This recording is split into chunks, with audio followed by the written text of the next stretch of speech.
सबसे ज्यादा नाराज लालू यादव जी थे। कह रहे थे हमारे साथ जो बेटा बेटी हम और राबड़ी सबसे ज्यादा पैसा हमारा आने वाला था, आज तक नहीं दिया गया। 50-50 करोड़ में विधायकों को खरीदा गया। मैंने अब तक सुना था सोना चोर होते हैं, बाइक चोर होते हैं, कार चोर होते हैं, लेकिन ये भारतीय जनता पार्टी वाले पार्टी चोर है, पार्टी चोर। किसी की तीर कमान चुरा ली और शरद पवार की घड़ी चुरा ली। घड़ी चोर लोग हैं। इनको जवाब देना है कि नहीं देना, बताओ। देना है ना? हाथ उठा के बताओ पीछे तक। जिन्होंने भारत के लोकतंत्र को खत्म करने की कोशिश की, जिन्होंने बाबा साहब डॉक्टर भीमराव अंबेडकर जी के संविधान को महाराष्ट्र में कुचलने की कोशिश की, जिन्होंने विधायकों को खरीद फरोख्त करके मंदी लगा के महाराष्ट्र के अंदर सरकार बनाने का काम किया, मैं आपसे कहने के लिए आया हूं, आप चुनते हैं अपना विधायक इसलिए चुनते हैं कि वो क्षेत्र का विकास करेगा, महाराष्ट्र का विकास करेगा, आपके बच्चों का विकास करेगा, लेकिन वो लोगों ने अपनी बोली लगाई, आपके सम्मान को गिरवी रखा, महाराष्ट्र के सम्मान को गिरवी रखा। इसलिए छत्रपति शिवाजी महाराज को मानने वाले लोगों, मैं आपसे हाथ जोड़कर अपील करने के लिए आया हूं। छत्रपति शिवाजी महाराज का एक ही संदेश था, गद्दारों को माफी नहीं मिलनी चाहिए। गलत तो नहीं कह रहा हूं? गद्दारों को माफी, गद्दारों को माफी नहीं मिलनी चाहिए, नहीं मिलनी चाहिए। भारत के प्रधानमंत्री और भारतीय जनता पार्टी के लोग अमित शाह, शिंदे, देवेंद्र फडणवीस प्रचार कर रहे हैं महाराष्ट्र में। मैं कान लगा के सुनता हूं इनके भाषण। आपके बच्चों के लिए कितने स्कूल बनाए नहीं बताते, आपके लिए कितने सरकारी अस्पताल खोले नहीं बताते, आपके लिए कितनी सड़कें बनाई नहीं बताते, आपको इन्होंने सोयाबीन का दाम क्यों नहीं दिया, संतरे का दाम क्यों नहीं दिया, कपास का दाम क्यों नहीं दिया, किसान आत्महत्या क्यों कर रहा है, नहीं बताते। कटेंगे बटेंगे की राजनीति करते हैं महाराष्ट्र के लोगों। आपसे मैं कहने के लिए आया हूं, इनके बटेंगे कटेंगे की राजनीति को कूड़ेदान में डाल देना। और मैं आपसे कहने के लिए आया हूं, अगर बटोगे तो बच्चों के सरकारी स्कूल बंद हो जाएंगे, अगर बटोगे तो सरकारी अस्पताल बंद हो जाएंगे, अगर बटोगे तो तुम्हारे सरकारी स्कूल, अस्पताल और तुम्हारे किसान आत्महत्या करने के लिए मजबूर होंगे। अगर बटोगे तो भारत की सेना को गिरवी रख दिया जाएगा, 4 साल के ठेके पे रख दिया जाएगा। अगर बटोगे तो महंगाई आसमान पे पहुंच जाएगी। अगर बटोगे तो महाराष्ट्र से 2 लाख करोड़ की योजना उठा के गुजरात लेके चले जाएंगे। इसलिए न बटिए न कटिए और मिलकर बीजेपी को रपटिए। तैयार हो ना सब लोग? बीजेपी को रपटने के लिए तैयार हो ना?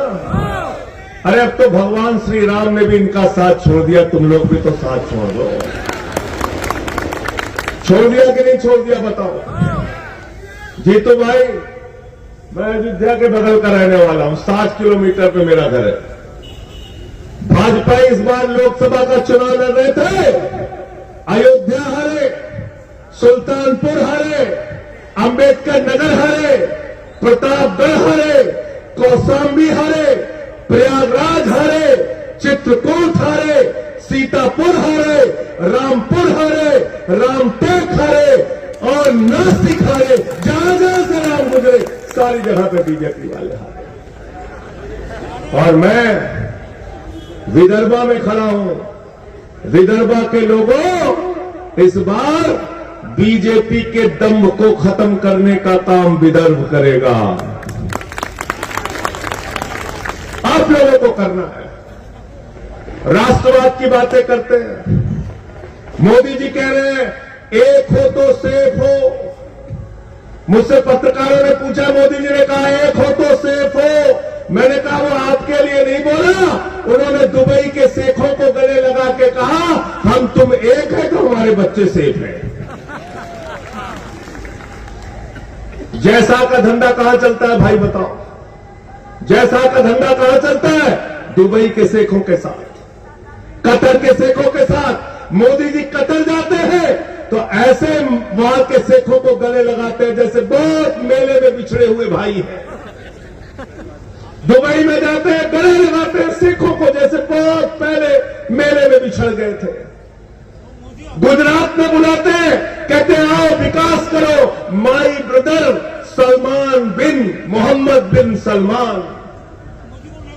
और हिंदुस्तान में मुसलमानों के खिलाफ भड़काते हैं, समाज को बांटने का काम करते हैं। मुझे शर्म आती है कि भारत का प्रधानमंत्री 10 साल से ज्यादा वक्त हो गया देश के प्रधानमंत्री हैं, और प्रधानमंत्री 10 साल से ज्यादा रहने के बाद 22 राज्यों में आपकी सरकार है। आप कभी कहते हैं भैंस चोरी हो जाएगी, कभी कहते हैं मंगलसूत्र चोरी हो जाएगा, कभी कहते हैं रोटी चोरी हो जाएगी। अब तो हद हो गई, प्रधानमंत्री कह रहे हैं बेटी चोरी हो जाएगी। मोदी जी, अगर आपके रहते हुए 22 राज्यों में आपकी सरकार, गृह मंत्री आपका, रक्षा मंत्री आपका, अगर हमारी बेटियां सुरक्षित नहीं है तो इस्तीफा दो अपने पद से और गुजरात में जाके घास छीलो। तुमको भारत का प्रधानमंत्री रहने का अधिकार नहीं है।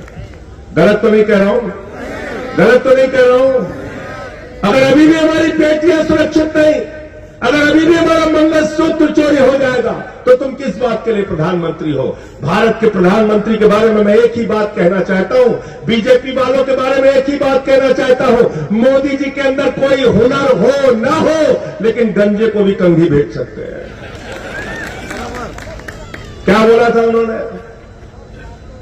2 करोड़ नौकरी हर साल देंगे नौजवानों, वोट दे दो। 20 करोड़ नौकरी मिल गई क्या हिंदुस्तान के लोगों को? मिल गई क्या? नौजवान आवाज लगा के बताओ, मिली क्या नौकरी आपको? फिर क्या बोले? बोले इतना काला धन लाएंगे, इतना काला धन लाएंगे, हवाई जहाज में भर के लाएंगे, ट्रैक्टर पे लाद के लाएंगे, बैलगाड़ी से लाद के लाएंगे, और हर खाते में कितना जमा कर देंगे? सबको याद है, कोई भूला नहीं है। सबसे ज्यादा नाराज लालू यादव जी थे, कह रहे थे हमारे 7 जो बेटा बेटी, हम और राबड़ी, सबसे ज्यादा पैसा हमारा आने वाला था, आज तक नहीं आया। उनको भी धोखा दे दिया। 15 लाख तो छोड़िए, हमारी बहनें आकर बैठिए, अपने पति से छिपा के 1000-500 की नोट घर के संदूक में रखती थी। बेटी की शादी होगी तो ये पैसा काम आएगा, छोटा सा घर बनाना होगा तो ये पैसा काम आएगा, घर में कोई बीमार हो जाएगा तो ये पैसा काम आएगा। नरेंद्र मोदी ने कहा माताओं और बहनों, यही तो काला धन है, लाइन में लगो और इसको जमा कर दो, देश में नोटबंदी लगा दी।